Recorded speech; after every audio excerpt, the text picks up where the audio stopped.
I'm going to repeat the question. Son, why did your wife's family invade your mother's house? Don't they have a home of their own?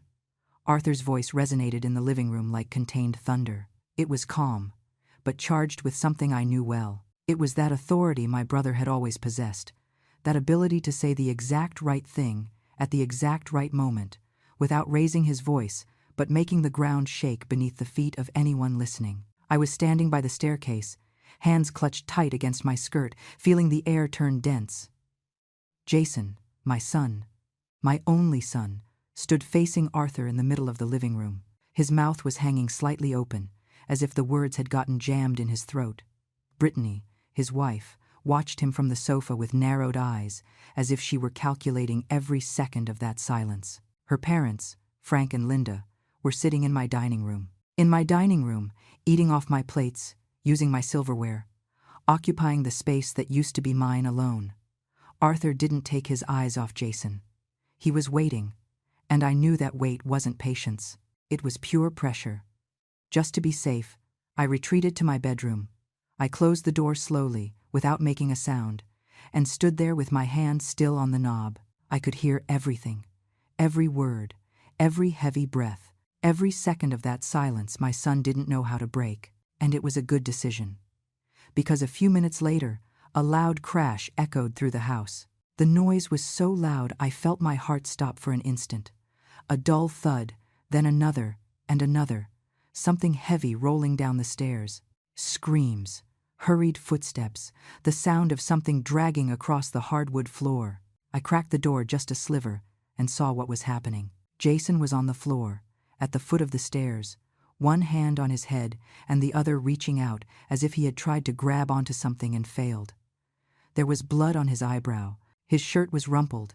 He was breathing hard, eyes wide and wild, looking up toward Arthur, who was walking down the steps with firm strides, not rushing, but not stopping either. Brittany was screaming something I couldn't make out. She was running back and forth between the living room and the hallway, cell phone in hand, dialing a number, hanging up, dialing again. Her voice was shrill, hysterical, full of accusations mixed with fake sobs. And then I saw them. Frank and Linda were sprinting toward the front door with suitcases in their hands. These weren't small carry-ons. They were those massive suitcases, the kind used for international trips or moving house, the same ones they had brought 3 months ago, when they arrived at my home saying it would only be for a few days. Linda tripped on the entryway rug but didn't stop. Frank grabbed her by the arm and yanked her forward, shoving the door open with his shoulder. The suitcases banged against the door frame. One of them popped open and some clothes spilled onto the floor, but neither of them stopped to pick them up. They were running as if they were being chased, and maybe they were, because Arthur kept coming down the stairs, slowly, looking at them with an expression that didn't need words. That look said everything. Get out of here, now. I heard the car engine roar to life outside. Tires screeched against the pavement. They were gone. Just like that. No goodbyes, no explanations, without even closing the door properly. Brittany was still screaming, but now her screams were directed at Arthur. She pointed a finger at him, yelling that he was a savage, that he had pushed Jason, that she was going to call the cops, that he wouldn't get away with this. Arthur didn't even look at her. He walked over to Jason, who was still on the floor, and extended a hand. My son looked at him with a mixture of fear and shame. He hesitated. But in the end, he took his uncle's hand and stood up, swaying a little, wiping the blood from his brow with the back of his hand. I was still in my room, door ajar, watching it all like it was a movie. A movie that had started months ago, but was only just now reaching its ending. Arthur turned toward me. He saw me there, hiding behind the door, and gave a barely perceptible nod, a tiny gesture. But I understood it. It's done, Eleanor. It's over. I stepped out of the room slowly, legs trembling, feeling the weight of those months crash down on me all at once. I went down the stairs, gripping the banister, breathing deep, trying to process what had just happened. Jason was sitting on the sofa now, head in his hands. Brittany was standing next to him, but she wasn't screaming anymore. She was looking at me with pure hatred, a hatred so intense I could almost feel it on my skin. Arthur stood in the center of the living room, arms crossed, waiting for someone to say something, waiting for someone to dare question what he had just done. Nobody said a word. The silence was so thick I could hear the wall clock marking every second. Tick, tock, tick, tock. I walked to the dining room and looked at the table. Frank and Linda's dirty plates were still there. Half-finished cups of coffee, breadcrumbs scattered over the tablecloth I had embroidered myself years ago. I stood there, staring at it all, feeling something inside me break and rebuild itself at the same time. Arthur walked over and put a hand on my shoulder. "This had to happen, sis. It had to happen." I nodded, not looking at him, not saying anything, because I knew he was right. I knew this had to happen. But I also knew nothing would ever be the same. Jason was still sitting on the couch, silent, gaze lost on the floor. Brittany finally sat down next to him, but she didn't touch him. She didn't console him. She just sat there, rigid, staring into nothingness. And I remained standing in the dining room, surrounded by the disaster my life had been for the last few months, wondering how I had gotten here, wondering how I had allowed all of this to happen. But that answer would have to wait.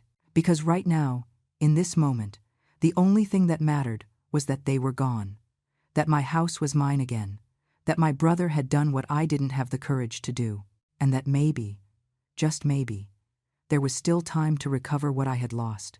3 months earlier, my life was completely different. I woke up every day at 6 in the morning, no alarm needed.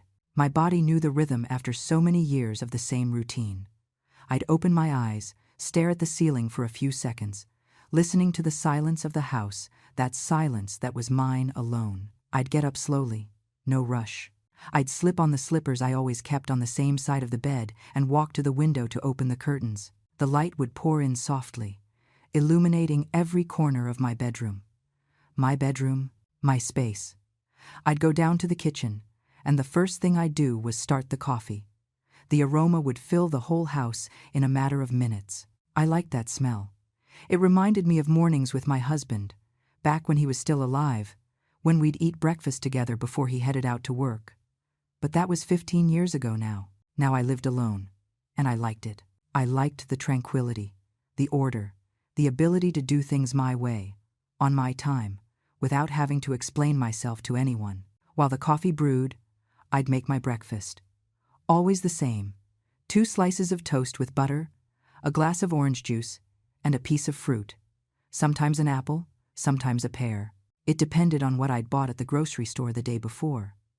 I'd sit in the dining room, in the same chair as always, the one next to the window overlooking the garden. From there, I could see the plants I had planted myself, the red roses that bloomed in the spring, the geraniums adding a splash of color to the entryway, the small fruit tree that gave me a harvest twice a year. I'd eat slowly, looking out the window, planning the day. Sometimes I had to go to the market. Other times it was deep cleaning day, or I'd simply stay put reading or watching a movie on TV. It wasn't an exciting life. It wasn't a life full of adventure, but it was my life. And I had built it with effort, with sacrifice, with years of hard work. My husband and I bought this house when Jason was barely 5 years old. We had saved for years to afford the down payment. I remember the day we signed the papers perfectly. I remember the thrill I felt when they handed me the keys. I remember how we both cried that night, hugging in the middle of the empty living room, no furniture yet, but happy, so happy. We spent years paying the mortgage, years where sometimes the money didn't stretch far enough for everything, but always, always, we paid the house note. That was the priority, because we wanted Jason to grow up in a place of his own, a safe place, a home that was truly ours. And we did it. When my husband died, the house was almost paid off. I had just 2 years left, 2 years that I finished by working double shifts at the textile plant where I'd been employed for 20 years. 2 years where I barely slept, where I'd come home so tired I could hardly cook. But I did it. The day I made the final payment, I went to the bank alone. I carried the cash in an envelope I'd been hiding under my mattress for months. $800. The last $800 standing between me and complete freedom. The bank teller gave me the receipt and congratulated me. He told me not many people manage to finish paying off a house these days.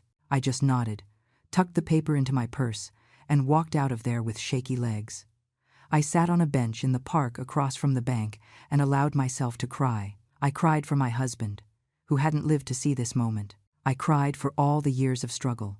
I cried from relief, from exhaustion, from pride, and from that day on, this house was completely mine. I kept it spotless. Every corner was always clean, organized, cared for. Not because I was obsessive, but because this house represented everything I had achieved in life. It was the fruit of my labor, my sacrifice, my consistency. In the living room, I had the same furniture I bought 20 years ago, a gray fabric sofa that was a little worn at the edges but still looked dignified. 2 matching armchairs, a wooden coffee table my husband had varnished himself, and on it, a vase with fresh flowers I changed every week. On the walls, I had family photos, Jason as a child, grinning toothlessly, my husband on his 40th birthday, my parents, who had passed away years ago, and a large black and white photo from my wedding, where I wore a simple but beautiful dress, and my husband looked at me like I was the most valuable thing in the world. The dining room was my favorite place. The solid wood table we'd bought secondhand and my husband had restored. The 6 chairs with carved backs. The tablecloth I had embroidered myself, with little flowers in the corners.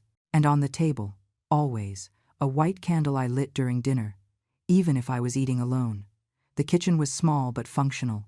Everything had its place. Pots hung from hooks on the wall. Plates were organized by size in the cupboard. Silverware rested in drawers, separated by type. Spices were labeled and alphabetized. I could find anything with my eyes closed. I went up to my bedroom at least 3 times a day to make sure everything was in order. The bed was always made with clean sheets, pillows arranged perfectly, the bedspread pulled tight without a single wrinkle. On the nightstand sat an antique lamp that had belonged to my mother, and next to it, whatever book I was reading at the moment. The bathroom gleamed. The white tiles shone. The mirror didn't have a single smudge. Towels were folded identically and hung on the rack. The soap rested in a blue ceramic dish I'd been given for my 60th birthday. Even Jason's room, which he hadn't used since he got married 10 years ago, I kept clean and ready, just in case he ever decided to visit and stay the night, just in case he needed me and wanted to come home. But that never happened. Jason came to visit once a month, sometimes every 2 months. He'd arrive, sit in the living room, drink coffee, ask how I was, tell me vague things about his job, and leave. The visits lasted an hour, 2 tops. And he always came alone. Brittany never accompanied him. I didn't know her well. I had only seen her at the wedding, and then at a couple of family gatherings. She was a young woman, pretty, but with a hard look about her. One of those people who smile with their mouth but not their eyes. My house wasn't just a place to live. It was my sanctuary, my history, my entire identity turned into walls and a roof. Every object in it had meaning. Every corner held a memory. Every space had been thought out, cared for, preserved with a dedication only someone who has lost a lot can understand. On the shelf in the living room, by the window, I had a collection of porcelain figurines I'd started gathering when Jason was little. They were angels of different sizes, with different expressions, some with musical instruments, others with books, others simply with hands clasped in prayer. My husband gave me one every year for our anniversary. It was his way of telling me I was his guardian angel, that I watched over the family, that I kept everything in order. After his death, I kept buying them, one every year, on our anniversary date. I had 32 now, 32 porcelain angels that I wiped down with a soft cloth every week, one by one, careful not to break a wing or a delicate hand. That ritual was sacred to me. In the dining room, hanging on the main wall, was a pendulum clock that had belonged to my grandmother. It was antique, heavy, with a dark wood case and gold Roman numerals. It still worked perfectly. Every hour it struck the corresponding chimes, filling the house with that deep sound that reminded me of my childhood. My grandmother had left it to me in her will. I was her favorite granddaughter, though she never said it openly. But I knew it when I saw my name written next to that clock in the document they read after her funeral. I took care of it like it was treasure. I wound it every Sunday morning, right after breakfast. I never missed a beat. I never forgot. In my bedroom, on the dresser, sat a music box my husband had given me for our 5th anniversary. It was carved wood, with mother-of-pearl inlays forming little flowers on the lid. When I opened it, a soft, romantic melody played, transporting me back to those years when we were still young, when we still had a whole life ahead of us. Inside that box, I kept the letters he had written me while we were dating. There were few, maybe 10 or 12, because we weren't much for writing. But each of those letters was precious to me. I reread them sometimes, when I felt lonely, when I needed to remember I had been deeply loved. In the garden, I had a wrought iron bench we'd bought together at an antique market. It was painted white, though the paint was peeling in some spots. We used to sit there on Sunday afternoons, drinking lemonade, watching Jason play in the grass. That bench was still in the same spot. I still sat there, especially on summer evenings when the heat began to fade and the air turned cooler. I'd stay there with a cup of tea, looking at the plants, remembering the house had implicit rules. Rules no one had imposed on me, but which I followed religiously because they gave me structure, because they made me feel I had control over my life. No shoes worn inside the house, ever.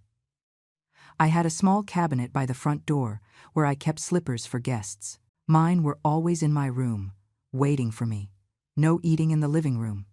Meals were served in the dining room, at the table, with proper plates and silverware. No eating while watching TV, no disposable plates, no informality that degraded the act of dining.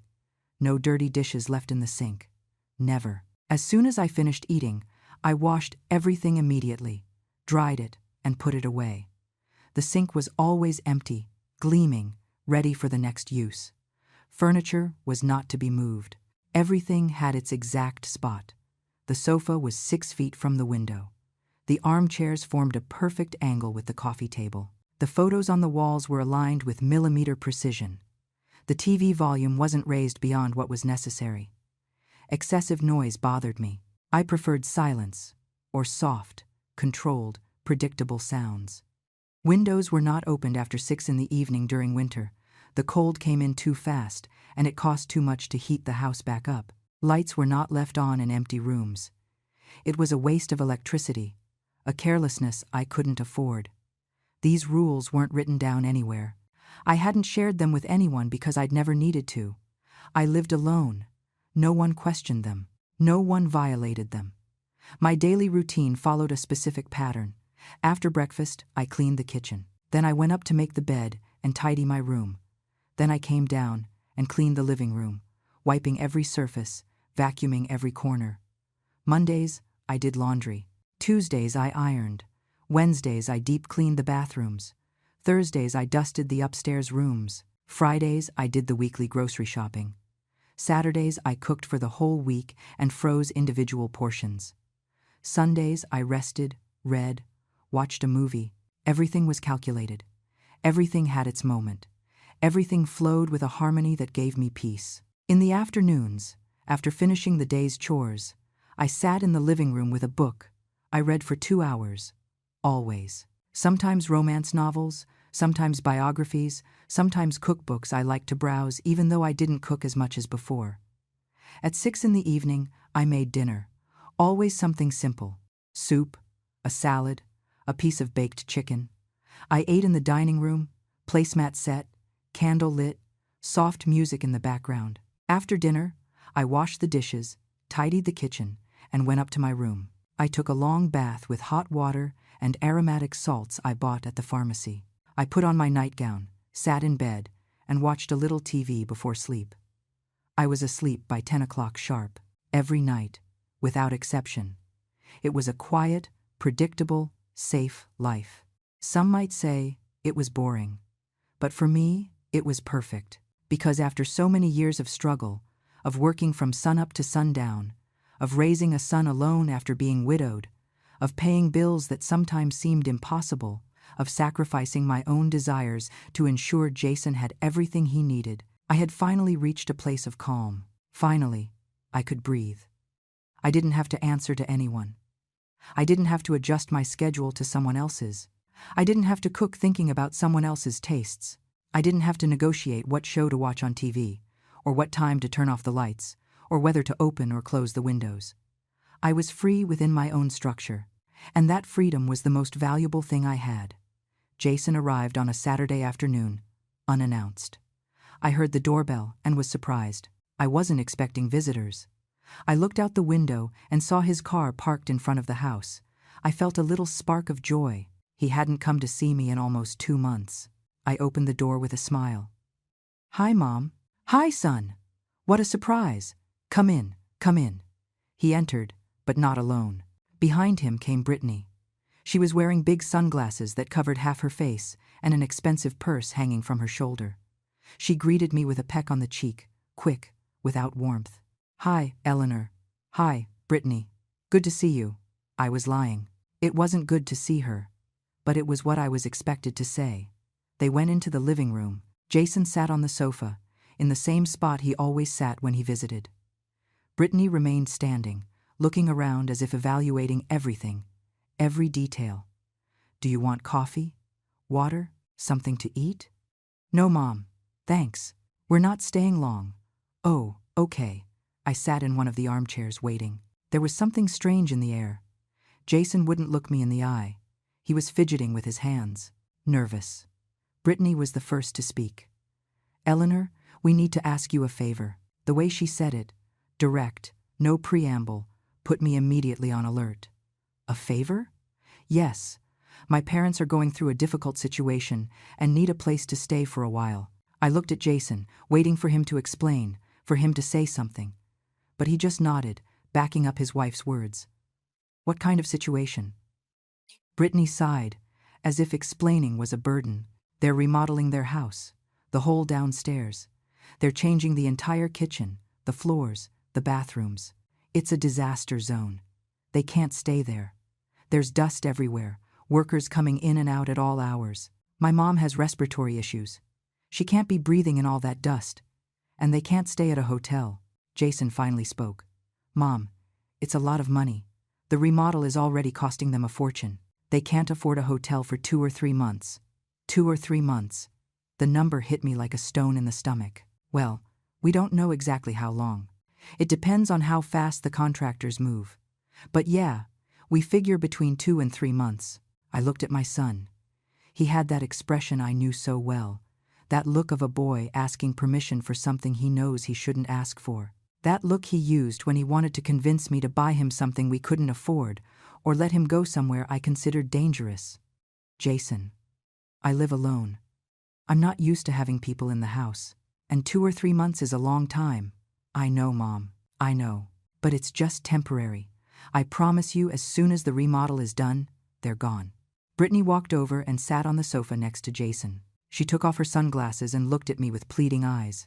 "Eleanor, I'm asking you, please. My parents have nowhere else to go. We don't have room in our apartment. It's small, just 1 bedroom. And they're older now. They need comfort. They need peace and quiet." I felt like I was being boxed into a corner. I knew what was happening. They were putting me in a position where saying no would make me look like a selfish, cruel person with no heart. "Don't they have other family they can stay with?" "No. It's just us. And you have this big house with bedrooms you don't use. It would be perfect for them." "They aren't bedrooms I don't use. They are bedrooms I keep clean and organized because I like keeping my house that way." The words came out harsher than I intended. Brittany blinked, surprised. Jason leaned forward. "Mom, please. It's just for a while. You won't even notice they're here. My in-laws are quiet, respectful people. They won't bother you." I stayed silent, looking at both of them. I knew I should say no. I knew this was a bad idea. I knew I was about to make a mistake that would cost me dearly. But it was my son asking me. My only son. The boy I had raised alone, to whom I had given everything, for whom I had sacrificed so much. How could I deny him this? Brittany must have noticed my hesitation because she pressed on. "Eleanor, we'll make it up to you. My parents are going to help with the household expenses. They'll chip in for food, for utilities. You won't have to spend anything extra. It's not about the money." I know. But I still want you to know we're not going to abuse your generosity." Jason took my hand. "Mom, I'm asking you from the heart. Help us with this, please." And there it was, the complete trap. If I said no, I'd be the evil mother-in-law, The selfish mother, the heartless woman denying help to her own son. I took a deep breath. When would they arrive? Brittany smiled immediately. A big smile. Triumphant. Tomorrow, if you don't mind. That way, they don't have to spend another night in that disaster of a house. Tomorrow? So soon? Ideally, yes. The situation there is unbearable. Last night my mom could barely sleep because of the dust. I pulled my hand away from Jason and stood up. All right. Let them come tomorrow, but on one condition. What is it? That they respect the rules of my house. This is still my home. I decide how things are lived in here. Of course. Eleanor, of course. My parents are very respectful. You won't have any problems. Jason stood up too and hugged me. Thanks, Mom. Thank you. You don't know how much this means to us. I hugged him back, but I didn't feel relief. I felt a massive weight dropping onto my shoulders. They left shortly after. I watched them get in the car and drive down the street. I stood in the doorway, watching them disappear, feeling how everything I had built, all that peace I had fought so hard to get, was about to crumble. I went inside and closed the door slowly. I walked to the living room and sat in my armchair, in the same spot I'd been just minutes ago. I looked around. Everything was in perfect order. Everything was clean, calm, silent. But it didn't feel the same anymore, because I knew that tomorrow everything was going to change. And the worst part was that I had agreed to that change myself. They arrived Sunday at 11 in the morning.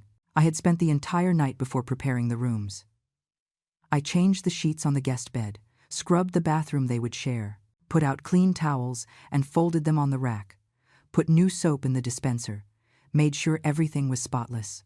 I wanted them to know, from the very first moment, that this was an orderly house, a house with standards, a house where things were done a certain way. I heard the car pull up outside. I looked out the window and saw Jason getting out of the driver's seat. He popped the trunk and started pulling out suitcases. A lot of suitcases. More than I had expected.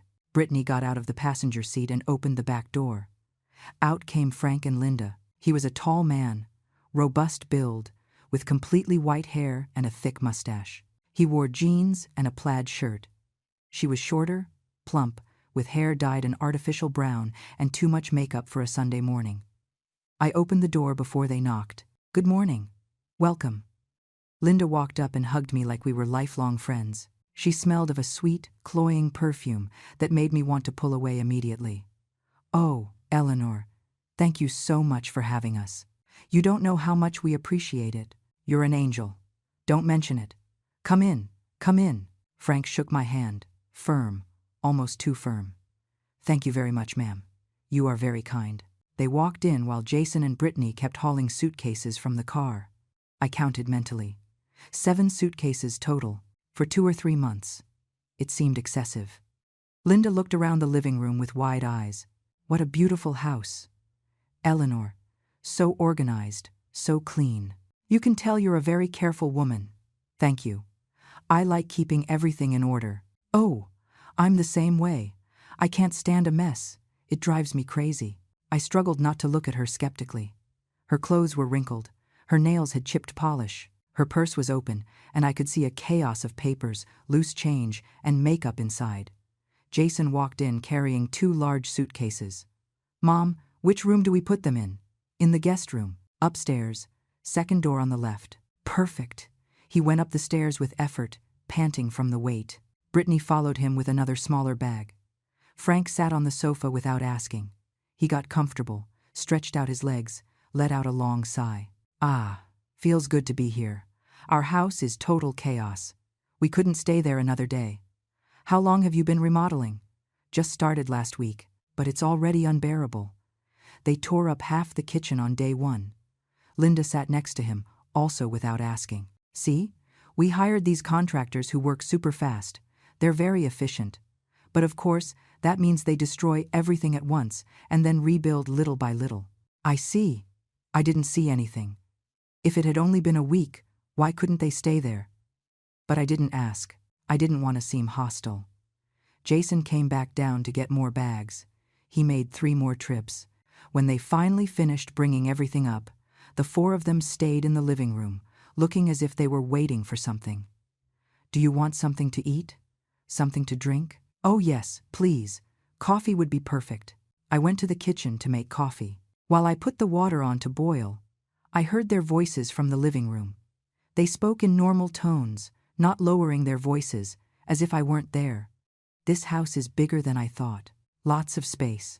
Yeah, and look at that garden. Must cost a lot to maintain. Eleanor lives alone, right?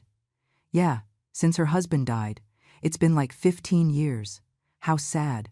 So much space for just one person. I returned with a tray carrying 4 cups of coffee, sugar, and cream. I set it on the coffee table carefully. Linda took a cup and put 3 spoonfuls of sugar in it. Frank took his and added so much cream, the coffee turned almost white. Jason didn't take any. Neither did Brittany. They stayed another hour. They talked about the remodel, how expensive everything was, how hard it was to find good labor, the materials they had chosen for the new kitchen. I just listened, nodded occasionally, smiled when it seemed appropriate. Finally, Jason and Brittany left. They hugged me at the door, thanked me again, promised to visit soon. I closed the door and went back to the living room. Frank and Linda were still sitting on the sofa. Well, I think I'm going up to rest a bit. The trip tired me out. Frank got up and went up the stairs with heavy steps. Linda followed him. I was left alone in the living room, staring at the empty coffee cups on the table. That night I made dinner as always. Roast chicken with vegetables. I set the table for 3. I lit the white candle in the center. At 6 sharp I went to the bottom of the stairs to call them. Dinner is ready. Frank appeared on the landing in a sleeveless undershirt and pajama pants. Linda came behind him in a pink bathrobe, hair wrapped in a towel. They sat at the table and started serving themselves without waiting, without asking. Oh, smells good. I was starving. They ate fast, without talking much. Frank burped halfway through the meal. Linda dropped a piece of chicken on the tablecloth and picked it up with her fingers. They finished before me. They got up from the table and went back up to their room without helping to clear, without thanking me for the food. I stayed seated in the dining room, looking at the dirty plates, the crumpled napkins, the crumbs on my embroidered tablecloth. I took a deep breath. It's only temporary, I told myself. Just 2 or 3 months. I can handle this. The next day, I started noticing the little changes. The soap in the bathroom they used was thrown on the floor, not in the dish. Towels were hung any which way, damp, dripping onto the tiles. In the kitchen, I found dirty dishes in the sink, a pan with stuck-on egg remnants, breadcrumbs on the table, the coffee maker dirty with the used filter still inside. I had heard them come down early, make breakfast, and go back up. They hadn't cleaned a thing. I washed everything in silence. I called Jason 3 days after his in-laws arrived. I need to talk to you. Is something wrong, Mom? Yes. Your in-laws aren't respecting the house rules. What rules? Basic rules. Jason, leaving the kitchen clean, not messing up the bathroom, picking up their things. There was silence on the other end of the line. Mom, I'm sure it's just an adjustment period. It's the first few days. Give them time. Jason, it's been 3 days, and every morning I have to clean up everything they dirty. It's not fair. Mom, please, don't exaggerate. They're older folks. They're used to doing things their way. This is my house. Here, things are done my way. I heard him sigh on the other end. All right, I'll talk to them.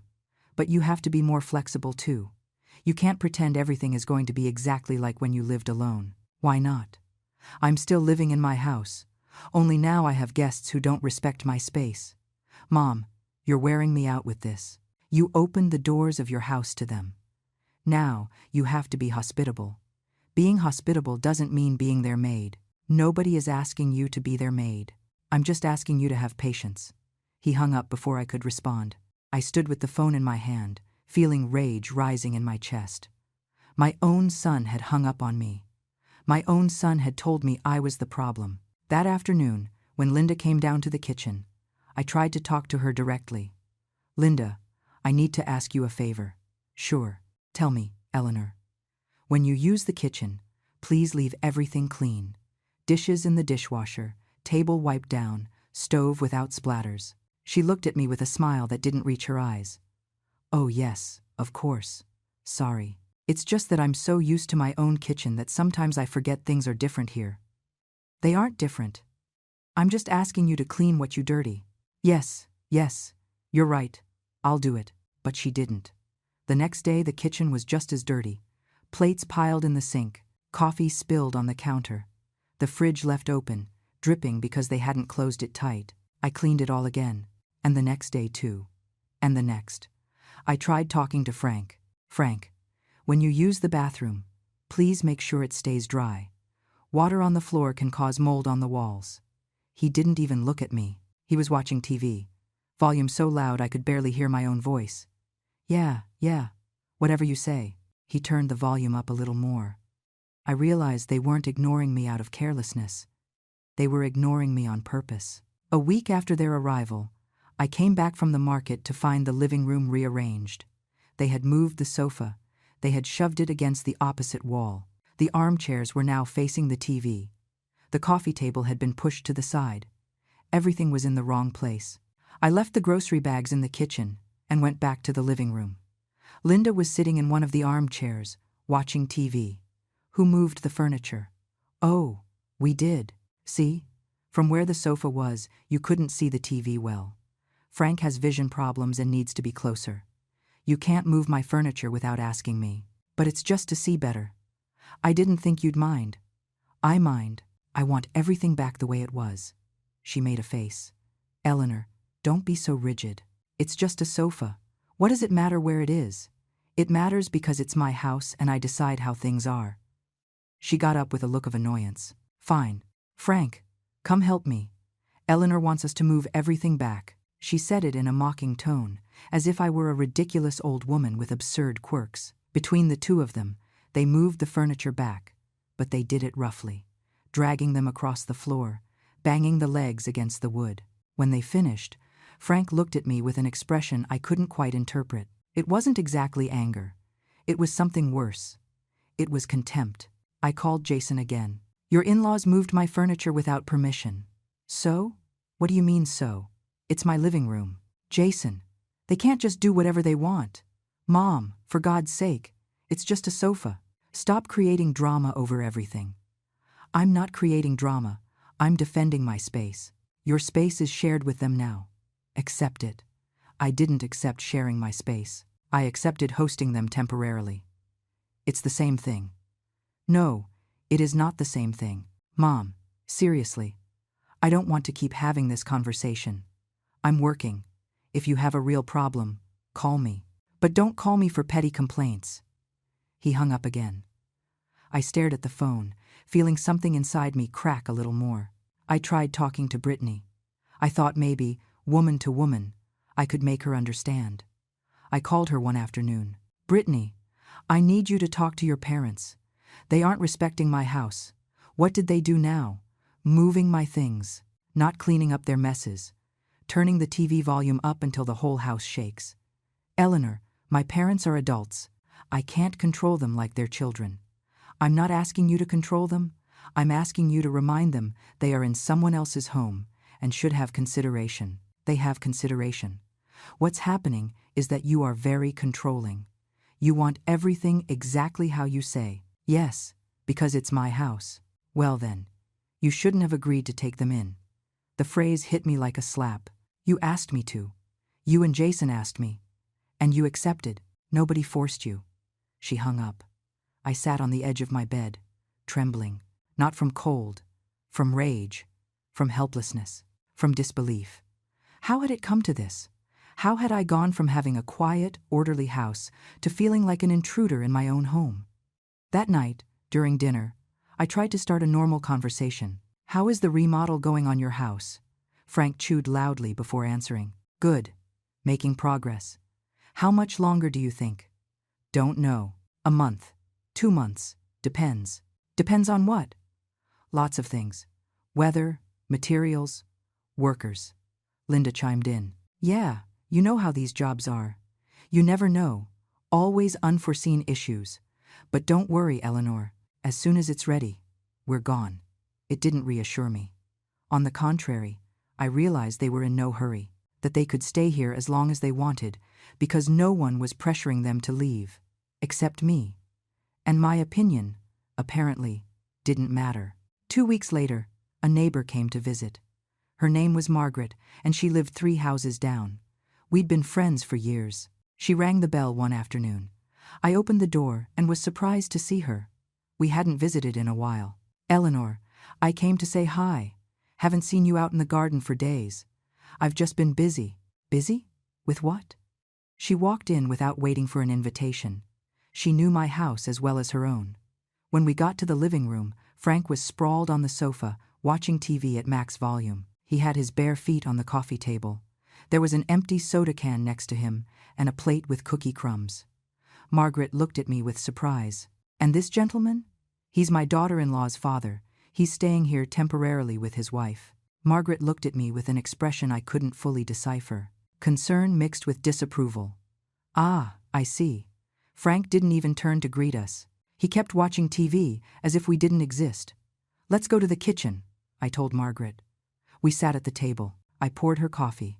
I noticed how she looked around, seeing things out of place. The dishes piled in the sink. I hadn't had time to wash yet. The crumbs on the counter. "Eleanor, are you okay?" "Yes." "Why do you ask?" "Because your house is always impeccable. And now. Well, you can tell there are more people living here. It's just 2 people. Temporarily." "How long have they been here?" 2 weeks. "And how long are they staying?" "I don't know exactly. Depends on how long it takes to finish their house remodel." Margaret took a sip of coffee. Thoughtful. "And do they help with anything? With expenses? With cleaning?" "They said they were going to help with expenses, but so far they haven't given $1. Have you asked them?" I stayed silent. No, I hadn't asked. Because I was embarrassed. Because they had told me they would handle it, and I had trusted their word. "Eleanor, you have to set boundaries. This is your house. I know." "Then why does it seem like they're in charge more than you?" "They aren't in charge." But I heard myself and knew it was a lie. Margaret stayed another half hour. We talked about other things, but I could feel her worry.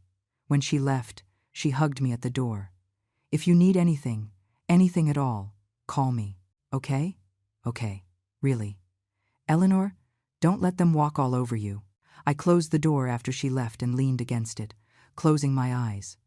Opening my eyes meant facing reality, and reality was getting harder to bear. The next day, I was cleaning my room when I noticed something missing. The music box. The music box my husband had given me, the one with our courtship letters, one of my most precious treasures. It wasn't on the dresser where I always kept it. I searched the drawers, the closet, under the bed, in the bathroom. Nothing. I ran down the stairs. Linda was in the kitchen, making herself a sandwich. "Have you seen a music box I keep in my room?" "A music box?" "No, haven't seen a thing. It's wood, with carved flowers. It was on my dresser." "No, Eleanor. I don't go into your room." I went back up and kept searching. Check every corner. Nothing. Then I realized the guest room door was ajar. I never went in there. It was their private space while they were here, but now I needed to go in. I knocked. No one answered. I pushed it open slowly. The room was a disaster. Clothes thrown everywhere. Suitcases open on the floor. Bed unmade. Damp towels on the chair. And there, on the nightstand, was my music box. I picked it up with trembling hands and opened it. The letters were still inside, but they were out of order. Someone had read them. Someone had opened my box, touched my most personal things, violated my privacy in the deepest way possible. I went downstairs holding the box. "Linda, why was this in your room?" She looked at me with exaggerated surprise. "Oh, that box. Frank found it in the hallway. We thought it had fallen from somewhere. We were going to give it back. It wasn't in the hallway. It was in my room. On my dresser. Well, I don't know how it got to the hallway, but that's where we found it. Don't lie. You took it from my room.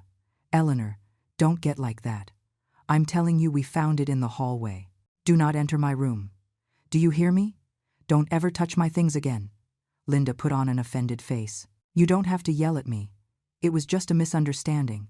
It wasn't a misunderstanding. It was an invasion. I went back up to my room, clutching the box to my chest. I locked the door, something I had never done in my own home, and sat on the bed. I checked the letters one by one. They were all there. but just knowing someone else had read them made me feel dirty, violated, stripped bare. That night I called Jason again. Your in-laws went into my room and took something very personal of mine. What did they take? A music box with letters your dad wrote me when we were dating. And did you get it back? Yes. But that's not the point. The point is, they entered my room without permission. Mom, surely it was a mistake. It wasn't a mistake. Linda lied to me. She told me they found it in the hallway. Maybe they did find it in the hallway. Maybe you left it there and don't remember. Jason, I'm 70 years old. I don't have dementia. I know perfectly well where my box was. Okay, I'll talk to them. But I knew he wouldn't. Or if he did, it would be in such a soft, diplomatic way it wouldn't do any good. 2 days later, I came back from the grocery store with full bags. I had spent $150 on food for the week, food for 3 people, even though I should only be buying for 1. While putting things away in the fridge, Linda walked into the kitchen. Oh, great! You went to the store. We were totally out of food. I pulled the receipts out of the bag and put them on the table. Yes, I spent $150. You guys said you were going to help with expenses. Sure. I'll give it to you in a bit. I waited. She didn't move. In a bit? Yeah, in a bit when I go up for my purse.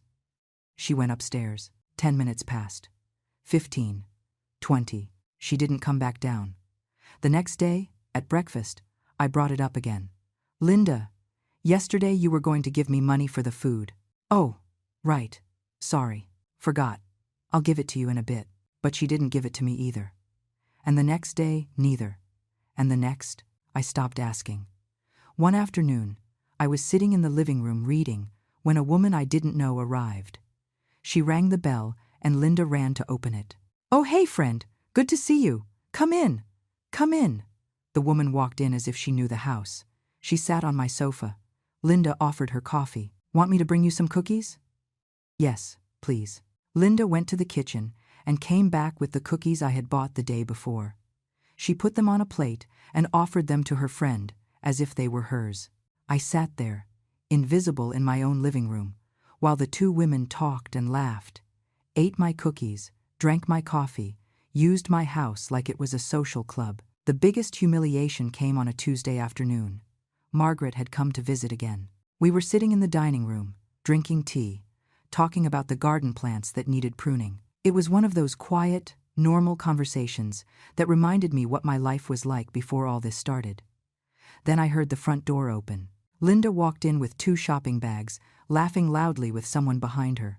It was her friend, the same one who had come the week before. Oh, girl, you'll see. These curtains are going to look gorgeous in the living room. Curtains? What curtains? Linda passed by the dining room without even greeting us. Went straight to the living room. I got up and followed her, Margaret behind me. Linda was pulling curtains out of the bags. They were a bright mustard color, with huge flowers printed on them. Horrible. Completely out of place in my living room. What is that? New curtains. The ones you have are really old, really faded. These will give life to the room. I'm not changing my curtains. Linda looked at me as if I'd said something absurd. Eleanor, seriously, your curtains don't look good anymore. These are modern. They're in style. I don't care if they're in style. I don't want them. Her friend chimed in, with a condescending smile. Oh, ma'am, don't get mad. Linda is just trying to help you make your house look prettier. My house looks perfectly fine the way it is. Linda had already started taking down my curtains. The linen curtains I had chosen myself 10 years ago. The cream-colored ones that matched everything perfectly. Linda, stop. I am not allowing you to change my curtains. She turned toward me with a look of annoyance. Eleanor, relax. They're just curtains. It's not a big deal. Margaret stepped closer. Excuse me for interrupting, but this is Eleanor's house. If she doesn't want to change her curtains, don't change them. Linda looked at her with disdain. And who are you to have an opinion? I'm her friend, and I'm seeing how you're disrespecting her in her own home. Linda let out a sarcastic laugh. Disrespecting her? I'm trying to improve this house that looks like a museum. Everything here is old, outdated. It needs a refresh. I felt the blood boiling in my veins. This is my house, and if it looks like a museum to you, The door is right there. Nobody is forcing you to stay." The silence that followed was dense, heavy. Linda's friend gathered her purse quickly. "I think I better go. See you later, friend." She practically ran out. Linda looked at me with narrowed eyes. "You know what, Eleanor? You're ungrateful. We're here, paying to stay in your house, and you treat us like we're a nuisance." "Paying? You haven't given a single dollar since you arrived." "That's not true. We gave money to Jason to give to you." "Lies." "It's not a lie. Ask him." She pulled out her phone and dialed. "Put it on speaker." Jason answered on the third ring. "What's up, Linda? Your mom says we haven't given money. Tell her we gave you $500 last week to give to her." There was a pause.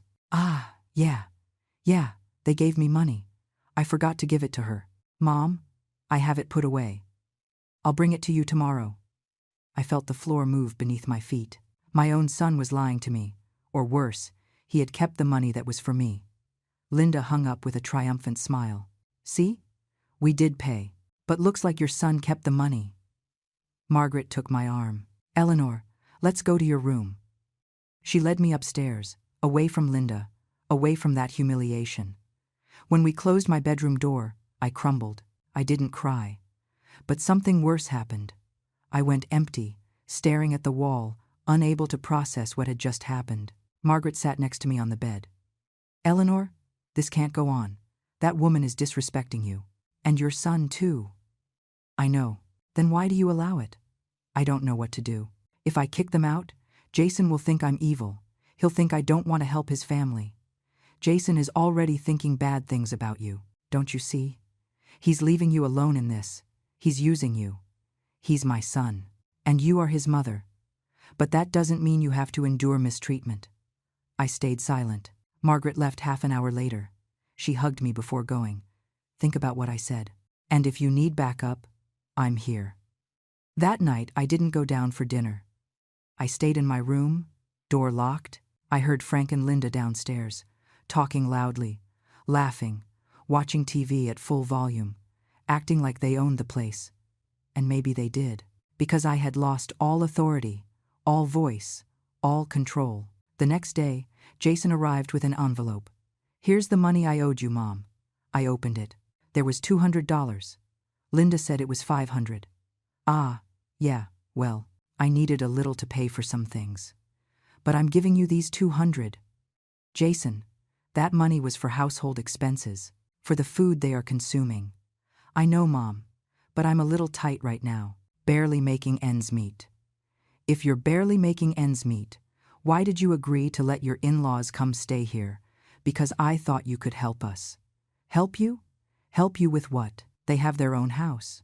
They have money to remodel. They don't need my help." Jason rubbed his face with his hands. "Mom, I don't want to fight with you. I don't want to fight either. I just want you to understand this isn't working." "What isn't working?" "Your in-laws being here. They don't respect my rules. They don't clean. They don't pay what they said they'd pay. And you don't support me in anything. I do support you." "No, Jason, you don't support me. Every time I call to complain, you tell me I'm exaggerating. You tell me to be more flexible. You tell me I'm the problem. It's just that sometimes you really are very strict." "Mom, this is my house. I have a right to be strict." "Fine, you're right." "Happy?" But he said it without conviction. He said it just to end the conversation.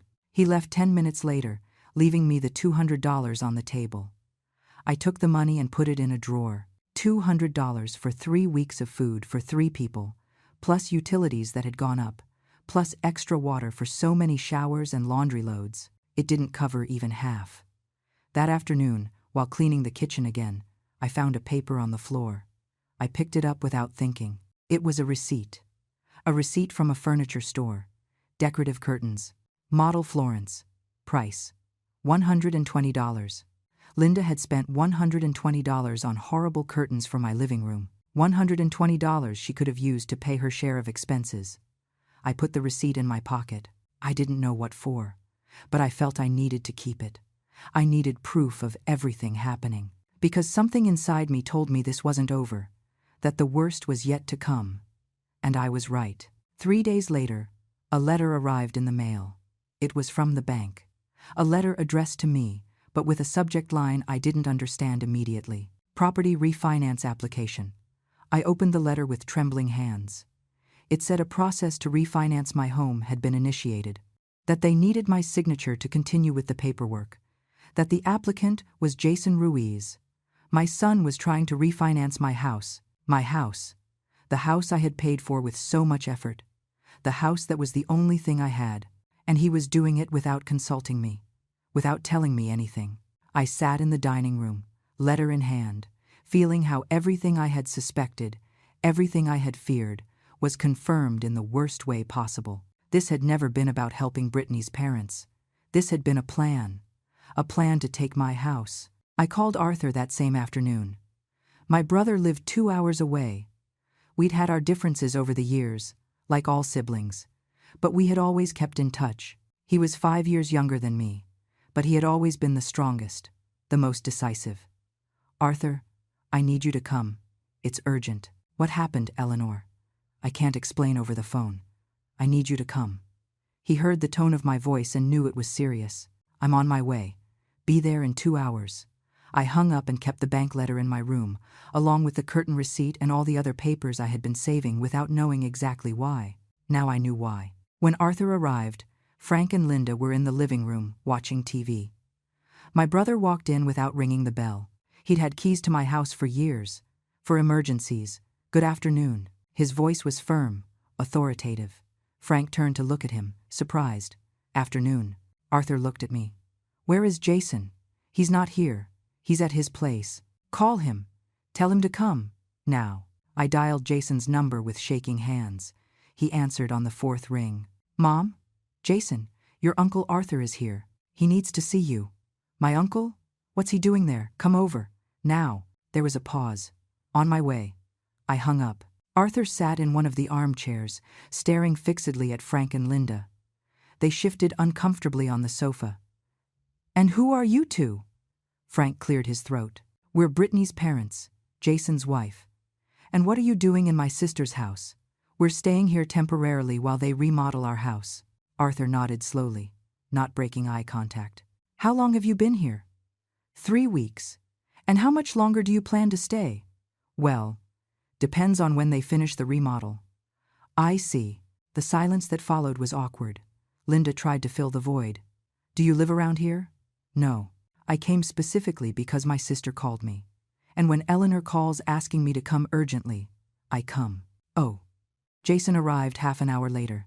He came with Brittany. They walked into the house, and the tension in the room was so thick you could cut it with a knife. Uncle Arthur. What a surprise. Jason. Sit down. My son sat on the sofa, next to Brittany's parents. Brittany remained standing behind him, arms crossed. Arthur looked at me. Eleanor, show him the letter.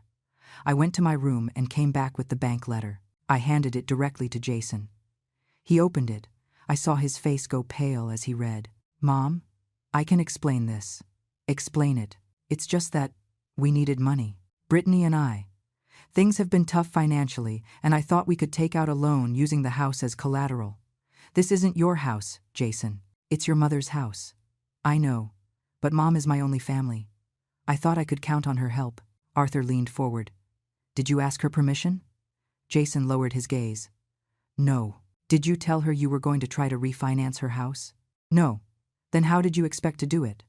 I know someone at the bank. He told me if I got certain documentation, we could advance the process without Mom having to be present until the final signing. Arthur stood up. He was a tall man, broad-shouldered, and when he stood up like that, he was imposing. Let me see if I understood correctly. You tricked your mother into letting your in-laws into her house. The in-laws who, I was just told, have their own house and are only here because they're supposedly remodeling it. And meanwhile, you were trying to refinance your mother's house behind her back to get cash. Jason stood up too. It's not like that. I didn't trick her. Then what is it? Arthur took a step toward him. Brittany's parents, are they really remodeling their house? Jason didn't answer. Arthur turned to Frank. Are you remodeling your house? Frank looked at Linda. Linda looked at Brittany. Brittany looked at Jason. Nobody answered. And there it was. Confirmation of everything I suspected. Arthur let out a bitter laugh. I see. There is no remodel. Is there? This was a plan from the start. Put the in-laws in the house so Eleanor would feel pressured, uncomfortable, overwhelmed, so that when Jason arrived with the solution of refinancing the house and giving money to everyone, she would agree just to get them to leave. Jason, tell me it's not true. My voice came out broken, small. My son looked at me with something resembling guilt, but also resentment. Mom, you have this huge house all to yourself. We can barely pay rent on our apartment. It's not fair. Not fair? It's not fair that I worked my whole life to pay for this house, that I sacrificed for years so you had a roof, food, education. Yeah, you worked. But now you don't need all this space. You could help us. Helping you doesn't mean letting you steal my house. I'm not stealing. It's a loan. It gets paid back. With what money, Jason? If you just said you can barely pay rent. Arthur intervened again, voice calm but lethal. I'm going to repeat the question, son. Why did your wife's family invade your mother's house? Don't they have a home of their own? Jason opened his mouth, but nothing came out. Brittany tried to defend the situation. Arthur, you don't understand. The economic situation is hard for everyone. Eleanor lives alone. She has this paid-off house. She has her pension. We have expenses, responsibilities. The responsibilities are yours, not my sister's. Just to be safe, I retreated to my bedroom at that moment. I knew what was coming. I knew my brother. I knew that tone of voice, that calm before the storm. I closed the door and sat on the bed, listening, and it was a good decision. Because a few minutes later, the crash happened. Screams, furniture moving, the unmistakable sound of someone falling. I cracked the door open. Jason was rolling down the stairs.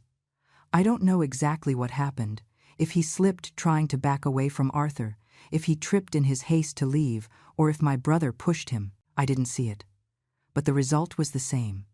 Jason ended up at the bottom of the stairs, blood on his brow, breathing hard, eyes full of fear. And Brittany's parents were running with suitcases toward the car. They didn't waste time packing neatly. They stuffed everything in however they could, leaving things scattered on the floor, on the stairs, in the hallway. Linda tripped on her own shoes. Frank yanked her arm without mercy. They ran like their lives depended on it. Arthur followed them to the door, but he didn't touch them. He didn't need to touch them. His presence alone was enough. The car started with a screech of tires. They left without looking back. Brittany helped Jason up. His shirt was stained with blood, his pride destroyed, his gaze lost. This isn't over, Brittany told Arthur.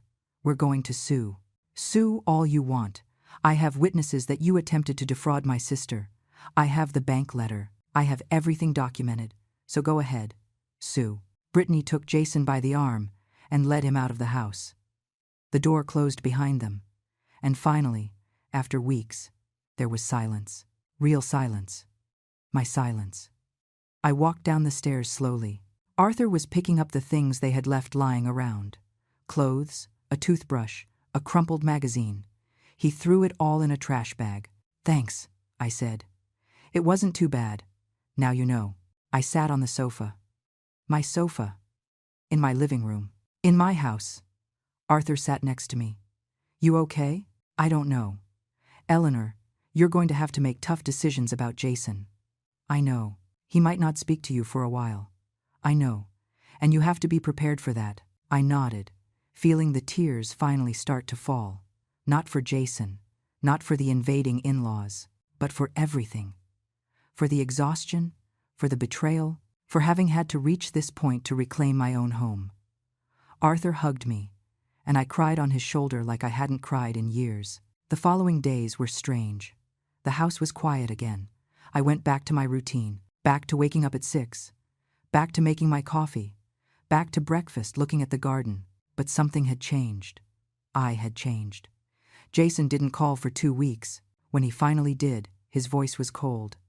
Mom, we need to talk. Okay, speak. Brittany and I think you need professional help.